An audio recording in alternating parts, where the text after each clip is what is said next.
Joey Longo, A Gangster's Tale, by J.N. Wdowski.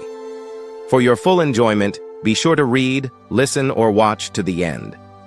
Please tell us if you like or dislike the story and why. Also, let us know where you are from. Chapter 16, Protests. After safely dropping off Dr. Sharma at her home, he returned to his place. Walking in, he found Tommy in the apartment with May and Anita. Anita was cooking. As soon as May saw Joey walking in, she jumped off the sofa and ran to him crying. "What happened?" Joey asked as she gripped him tightly. Tommy, sitting on one of the armchairs, responded. "She finally realized the truth. She's been crying all afternoon." "The truth?" Joey put his hand under her chin, forcing her to look up at him. "The truth?" He looked into her crying eyes. She sniffled before answering. "If I had gone to the restaurant with you that Chen thought you were going to be at, he would have killed me too." "Ah, yes, of course." "You thought he would consider your life?" Joey looked at Tommy. "This is what happens when they don't teach real history to their own people." "What do you mean?"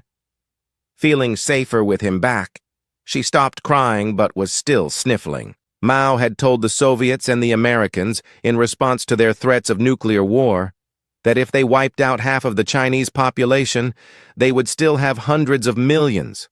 I am paraphrasing. He said that? Anita was surprised. About his own people? He did, Joey explained. In the Korean War, the kill ratio was 1 American for every 100 Red Chinese. The Chinese would use human waves to attack the American positions. Often the first line would have weapons, and when they were mowed down, the line behind them would pick up the weapons of their fallen to continue their assault on the American defenses. "I never learned that in school," May answered. "May, the party looks at its own people as mere cannon fodder. You know Dong Chunrui, Huang Jiguang, Liu Hulan, Zhang Sida, and Chu Xiaoyun?" "Of course. We were taught about them all the time," she answered, "since primary school." "And what do they all have in common?" Joey asked her. "They all died for the motherland or the party." The light bulb lit above her head.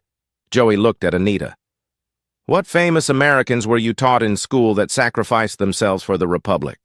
"Ah, none. None that I can remember," she answered as she placed a large serving bowl of linguine in white clam sauce on the table. "Dinner is ready." Joey turned to Tommy. "You? I only remember Sergeant York in World War I and Audie Murphy in World War II. Neither died in the wars, and I didn't learn about them in school, but on my own," Tommy replied. They all went to the dinner table to eat. "Do you remember what General Patton said about dying for your country?" Tommy answered, "Something like, you don't win wars by dying for your country, you win by letting the other dumb bastard die for his." Joey looked at May.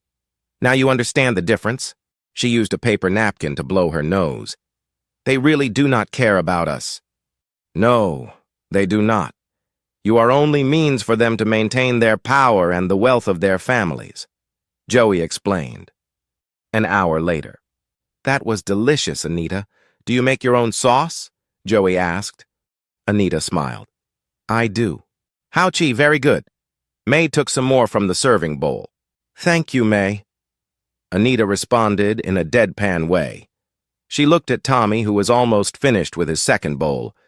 He quickly slurped the linguine between his fork and his mouth so he could respond to her look. "It is very good." Pleased with his answer, she smiled. "I am glad you like it." Joey's phone beeped with a text message. Looking down at his phone, it was from Dr. Sharma. It read, "Thank you again for the ride home. I hope I can see you again soon." "Who was that?" Anita questioned him with a forced smile. Joey did not respond to the text and shut off his phone to respond to Anita. "Someone related to my project." He glanced at May and back to Anita. "Oh, okay." Anita took the hint not to push the subject in front of May Hua. Joey helped Anita clear the table and put what little food that was left over in the refrigerator. He asked her to please sit with the others in the living room while he cleaned up. She insisted on helping him. May also offered to help, but was denied by Anita with a clear, "We have it." Joey's phone beeped again. It was 30 minutes after the last time. He started the dishwasher and checked his phone. It was Vibha again. "Are you ghosting me?" Anita looked at him annoyed as she placed a teapot, sugar bowl, creamer, and teacups on a serving tray. "Who?" "You don't know them." He responded, "Serve the tea. I'll join you soon." In a bit of a huff, Anita carried the tea tray to the living room to serve Tommy and May. Joey used the time to text Vibha back. "Not good time." His phone beeped again. "Are you married?" "If you are, I understand." "No.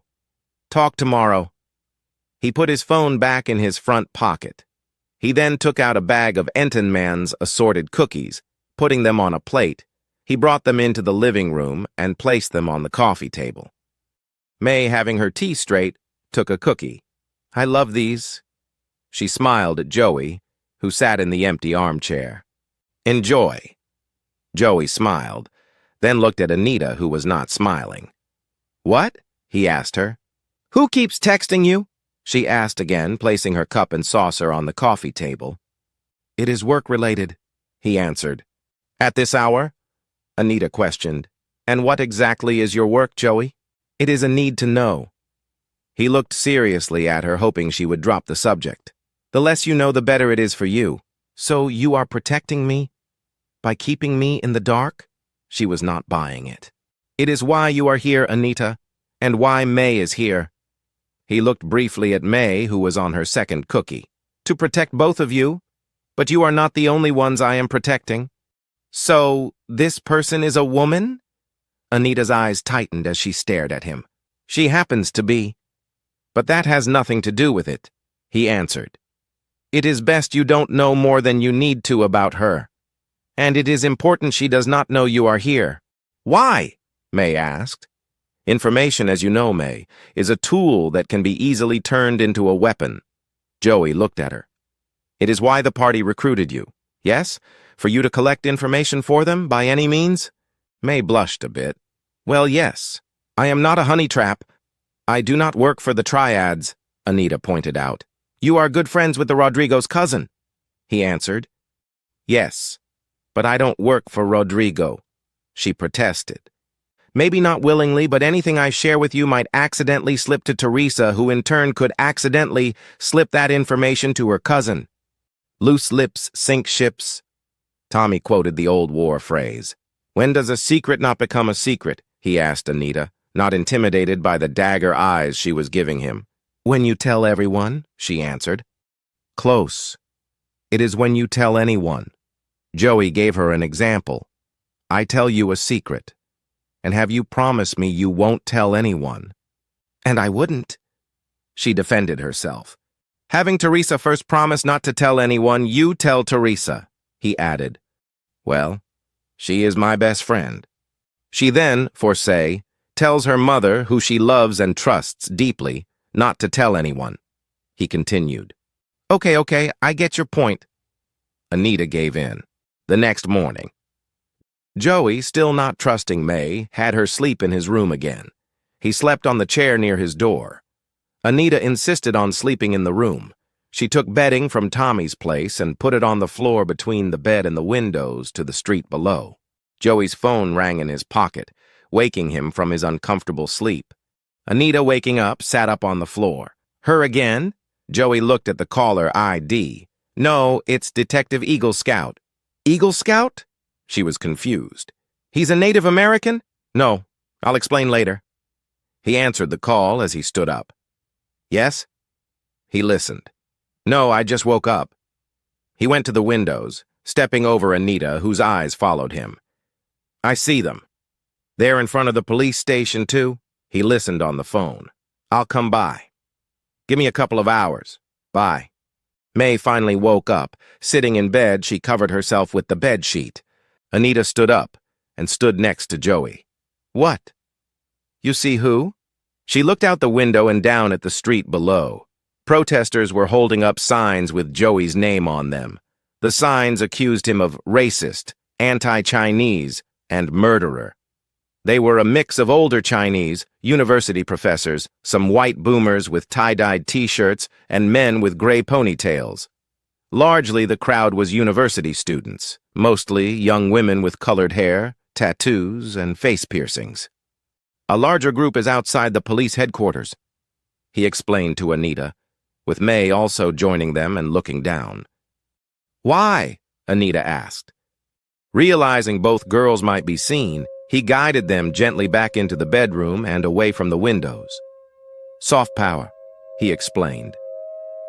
Please continue to Chapter 17, Pressure. To support the author, please like, share, comment, and subscribe.